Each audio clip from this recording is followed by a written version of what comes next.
मेरे प्रिय इयत्ता 8वीं 9वीं और 10वीं कक्षा के छात्रों, आज हम भाषा अध्ययन में काल इसके बारे में जानकारी लेने वाले हैं।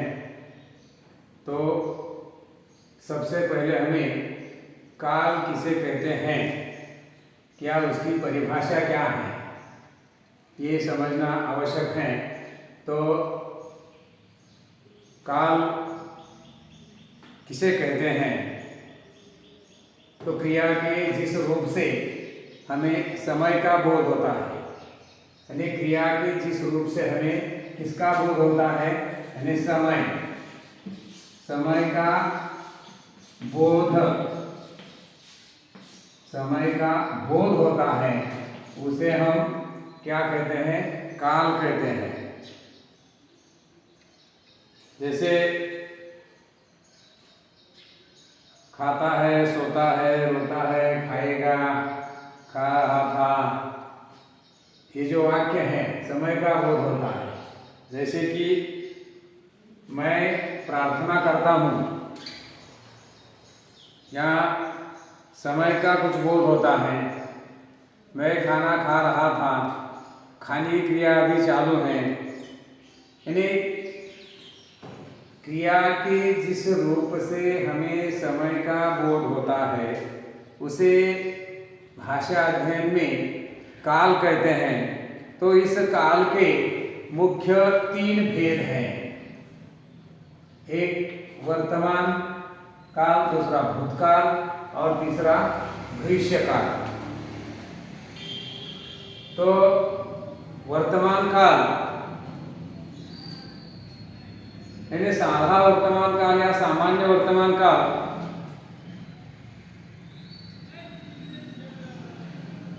जिस क्रिया के माध्यम से हमें कार्य चालू है इस समय का बोध होता है। कार्य करते यानी कार्य बोलते लिखते समय होता है, यानी क्रिया चालू है, उसे हम सामान्य वर्तमान काल कहते हैं। जैसे कि यहाँ दूसरा जो उसका प्रकार है वह है अपूर्ण वर्तमान काल। तो अपूर्ण वर्तमान काल किसे कहते हैं कि क्रिया अभी चालू है, पूरी नहीं हुई, अपूर्ण है, क्रिया अभी अपूर्ण है। यानी उदाहरण लेना चाहते हो तो बच्चा खाना खा रहा है, बच्चा खाना खा रहा, यानी खाने की क्रिया अभी चालू है, पूरी नहीं हुई, अपूर्ण है, इसलिए उसे क्या कहते हैं, अपूर्ण। यानी खाने की क्रिया अपूर्ण जो है, पूरी नहीं हुई, इसलिए उसे अपूर्ण कहते हैं।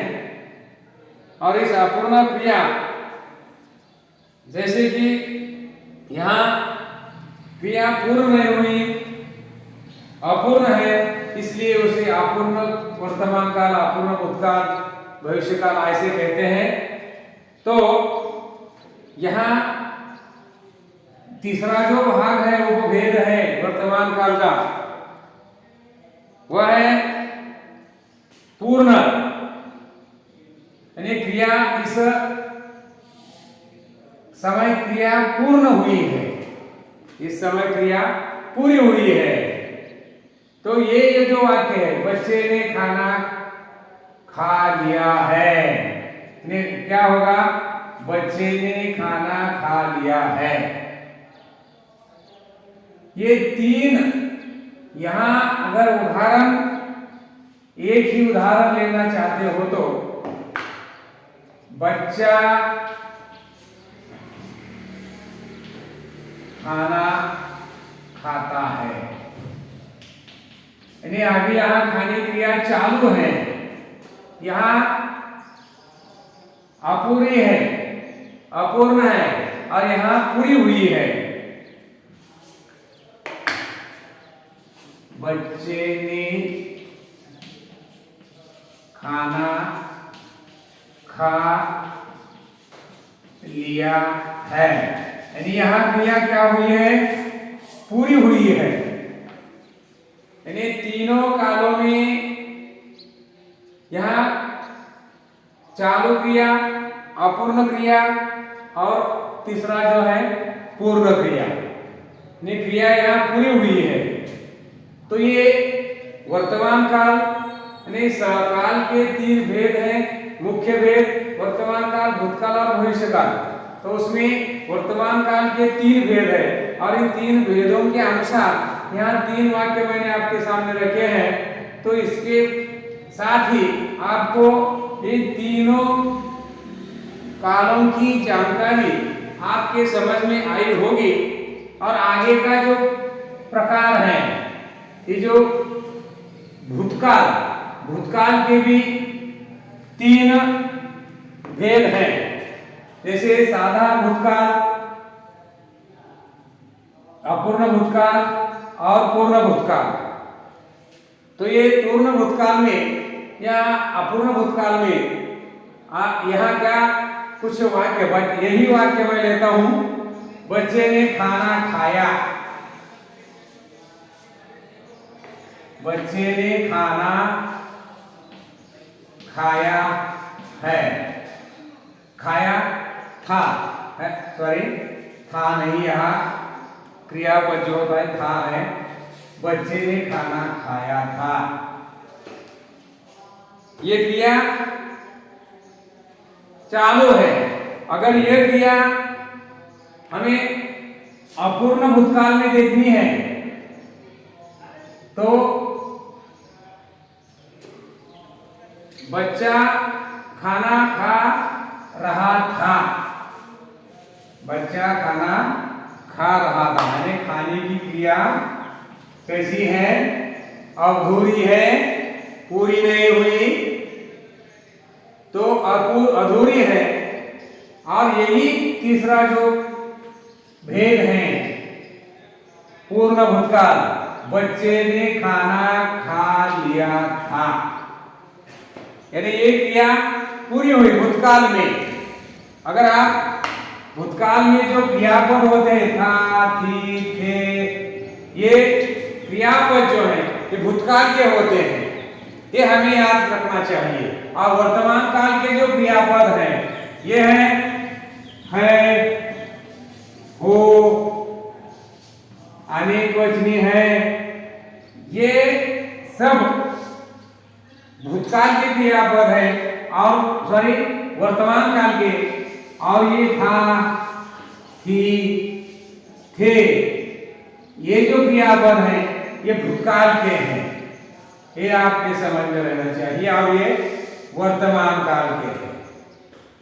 अगर आपको इतना 8वीं कक्षा के लिए सवाल पूछा जाता है कि काल का भेद पहचानो, तो उनके लिए ये महत्वपूर्ण है। वाक्य दिया जाता है और काल का ये कौन सा प्रकार है, वर्तमान काल है, भूतकाल है या भविष्य काल है, इसके बारे में ये 8वीं कक्षा के लिए सिर्फ काल पहचानो इतना ही काफी है।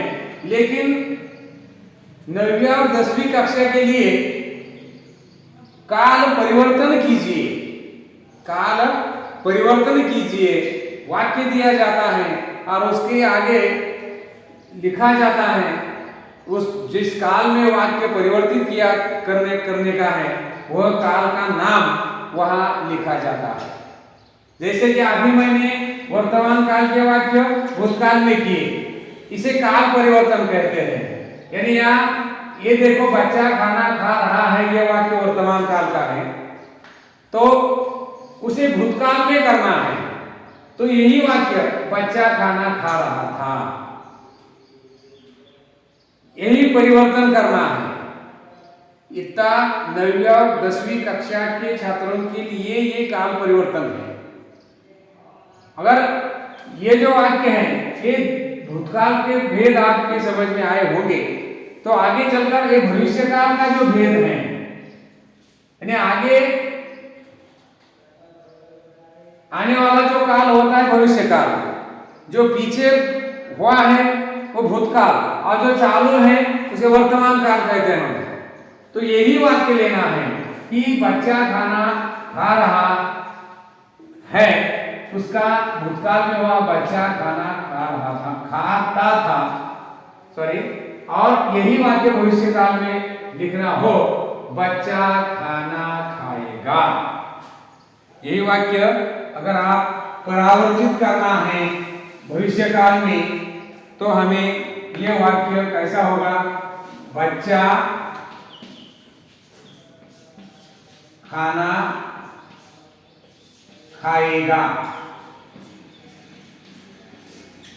बच्चा खाना खाएगा। इसे काल परिवर्तन कहते हैं। इस प्रकार 9वीं और 10वीं कक्षा के छात्रों के लिए ये काल परिवर्तन महत्वपूर्ण है, और इयत्ता 8वीं के लिए ये सिर्फ काल पहचानो, ये काल पहचानना आवश्यक है। तो उसी प्रकार यहाँ जो काल के जो भेद हैं, जिस भेदों के अनुसार आपको काल का परिवर्तन करना आना चाहिए, तो मैं आज यहाँ 8वीं कक्षा के लिए कुछ स्वाध्याय देता हूँ और 9वीं 10वीं कक्षा का अलग है, ताकि उन्हें काल परिवर्तन करना है 9वीं 10वीं कक्षा के लिए।